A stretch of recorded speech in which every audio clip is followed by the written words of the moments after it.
સમાચાર સુરતથી મળી રહ્યા છે કે જ્યાં કાપડના વેપારી સાથે થઈ છે ₹2.99 કરોડની છેતરપિંડી કરનાર આઈપીએસ અધિકારીના પતિની ધરપકડ કરવામાં આવી છે।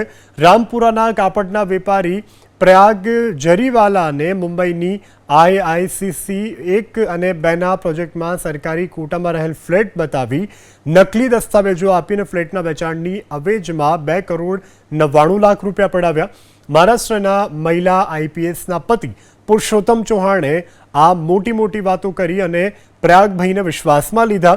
દાદરના આઈસીસી 1ના 5મા માળે 3.50 કરોડમાં ફ્લેટ આપવાની વાત કરી હતી, જે ફ્લેટના વેચાણ અવેજ પેટે આરોપી પુરુષોત્તમ ચૌહાણે પ્રયાગભાઈ પાસેથી ₹2.99,34,000 લીધા। બાદમાં ફ્લેટના નકલી દસ્તાવેજો પણ આપ્યા હતા।